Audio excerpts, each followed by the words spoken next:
Mwongeye kwirirwa nk'uko bisanzwe muri kumwe na Kazungaruma.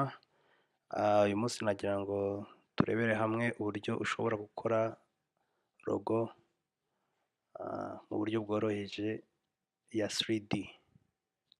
Nk'uko mubibona muri screen urabona ko iyi ni logo ya Expo, iri mu buryo bwa 3D kandi ikaba yanimye. Rero nagira ngo turebere hamwe uburyo iyi logo nayikozemo nyanimisha. So icyo ukora ni ukuvuga ngo uba ugomba kuba ufite logo yawe iri PNG, so ukayishyira kuri timeline. Iyo umaze kuyishyira kuri timeline urabona ko logo yanjye ni donc ndashaka ko iba nini cyane kuri screen yanjye, so ushobora gukanda S ni shortcut, then ukongera square yayo, that's perfect. Hanyuma iyo urangije iyi logo yawe icyo ukora ni iki, urayikopiya ukayikopiya nk'inshuro 20 zose, ariko hari shortcut ushobora gukora commande D kuri Mac, ku bantu bakoresha window ni control D.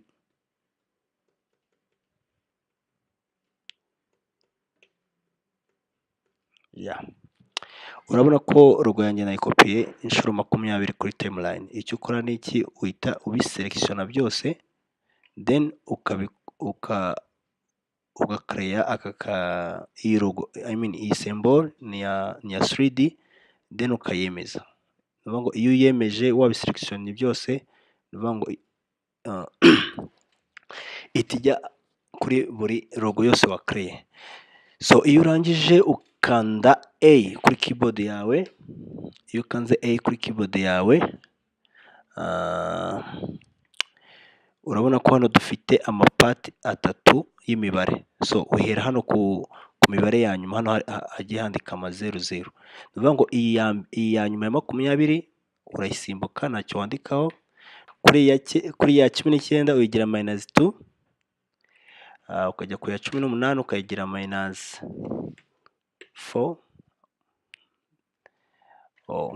Mumbabarire gukoresha icyongereza. Ubwo yigira gukuramo 4. Hanyuma kuri ya 17 uyigira gukuramo 6. Ni ngo zigenda zisumbanya kabiri. Kuri 16 ukayigira gukuramo 8. Ni ngo zigenda zisumbanya kabiri. Iyi ikaba gukuramo 10, iyi ikaba gukuramo 12, iyi ikaba gukuramo 14. 14. Iyi ikaba gukuramo 16, iyi ikaba gukuramo 18, iyi ikaba gukuramo 20, iyi ni gukuramo 22, gukuramo 24, gukuramo 26, gukuramo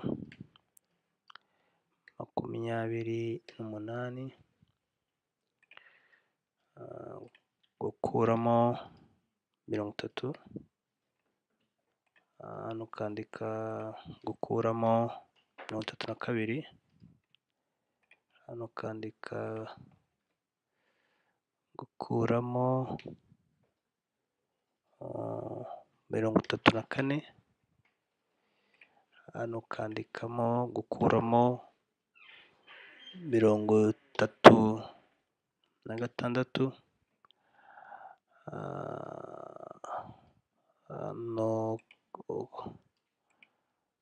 hano ukandika gukuramo 38.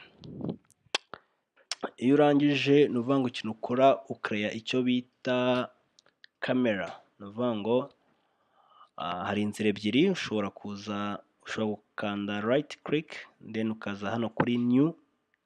Kuri new urabona hano handitseho kamera, iyo uklitseho kamera uhita ubona kamera. So cyangwa se ukaza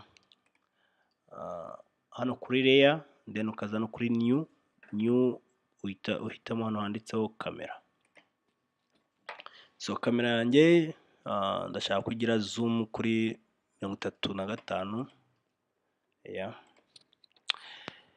So nuvuga ngo icyo tugiye gukora ubu ngubu nuvuga ngo tugiye kureba uburyo rero bwo kwanimisha logo yacu.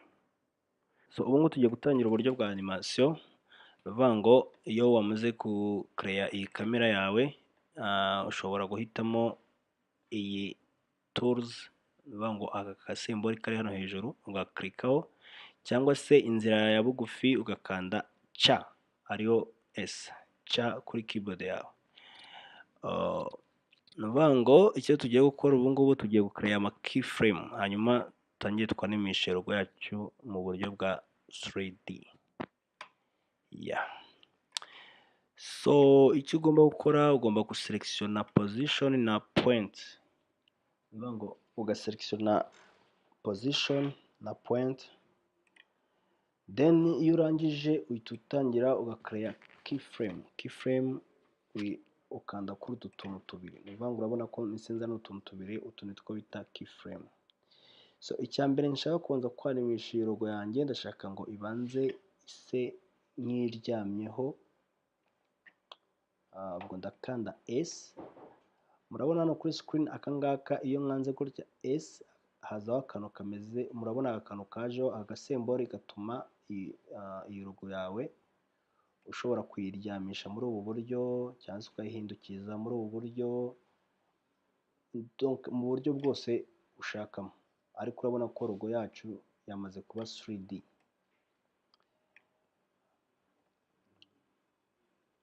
So njye ndashaka ko imera muri ubu buryo.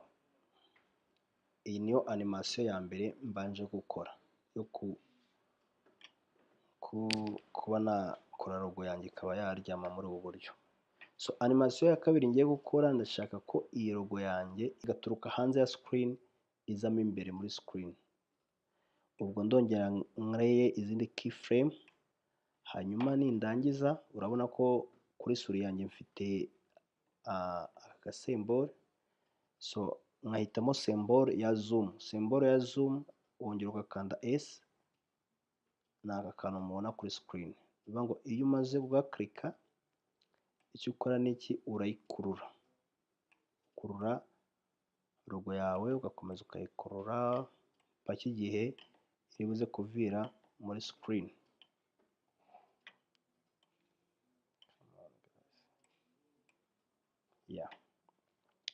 Urabona ko ya logo yanjye yamaze kuva muri screen. So icyo nkora, icya kabiri ngiye gukora nuvuga ngo ni ugupanga izi keyframe zanjye bikagenda mu buryo bwiza. Bivuga ngo ndafata izi nashize hano inyuma nzishira hano imbere, then mfate n'izi keyframe za kabiri nzishiremo hano hagati. So reka turebe ibyo twakoze.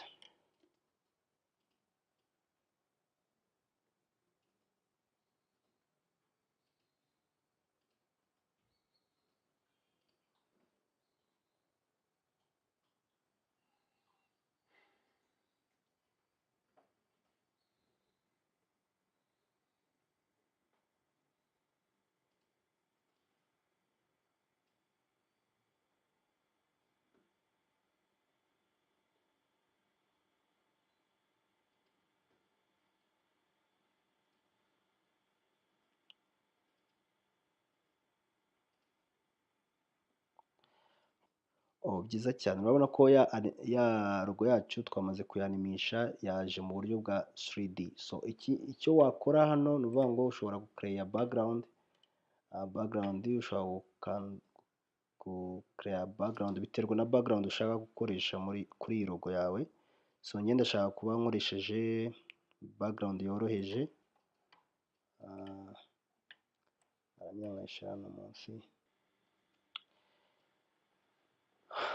Yego, ubu ni uburyo bworoheje iyo ushaka nko gukereya logo yawe iri mu buryo bwa 3D ariko mu buryo bubangutse. So wakoresha iyi nzira yagufasha, kandi urabona ko ari ibintu byiza cyane bishimishije. Nk'uko bisanzwe muri kumwe na Kazungu Arma, so komeza unkurikire, dushize hamwe tuzagera kuri byinshi. Yeah.